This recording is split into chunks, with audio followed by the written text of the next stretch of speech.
Warbaling nabasa ko.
Warbadinagdam dabasa pabasa.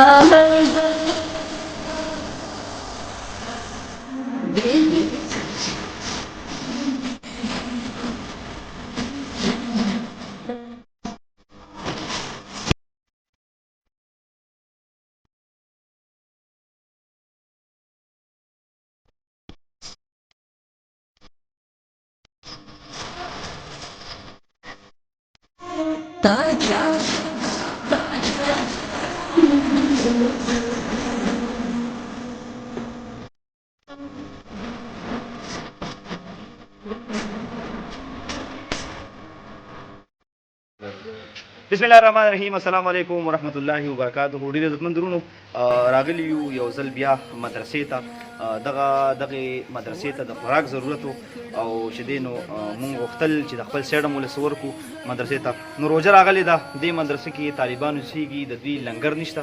نو په کار مونږ دا دي چې انشاءالله په سکرین باندې به تاسو ته نمبر ښکاري چې چا څه وس کېږي نو مرسته ورسره وکړي. او بخښونه اصغر صاحب موږ سره راغلی دی، دا به هم څه ووایي.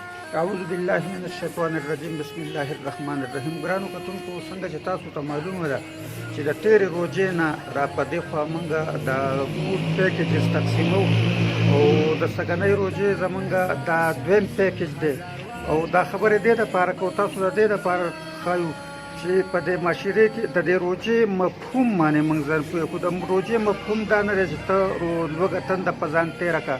د روژې مفهوم دا دی چې تا باندې دا کومه لوږه تنده تېره شي نو چې تا ته د بل خوار غریب د کونډې د یتیم احساس وشي چې یاره په عام حالات کې موږ ماړه یو هغه وږي نو دا لوږه چې دا نو دا ډېر خراب شی دی. د دې وجې د روژې مفهوم هم دا دی چې موږ ته د غریبانانو د کونډو او د یتیمانو احساس وشي او د هغو سمنګ مرستې وکړو. او خصوصا بیا په دې روژه کې دا کمې مدرسې چې دي نو په دې کې اکثر ډېر غریبانان خلک او مجبوره خلک او مسافر خلک اوسېږي. نو ګرانو کتونکو زما تاسو ته دا درخواست دی چې تاسو په خپل چم ګاونډۍ د کونډو یتیمانو غریبانانو او معذورانو سره او د مدرسې د طالبانو سره تاسو مرستې وکړئ نو تاسو له به الله پاک یو په لاس درکړي. ډېره مننه قاري صاحب. دوا به وکړو هغه غونډو مسلمانانو ته چې کم زموږ سره مرسته کوي تاسو سره مرسته کوي نو دوا به وکړو. لتا نظر سم هزار وار د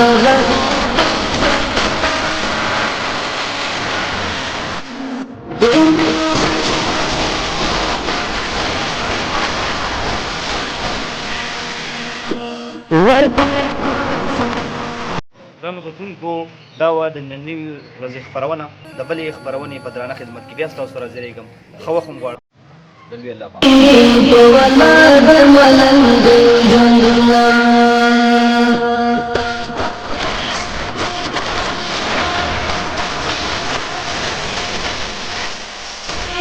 Thank you.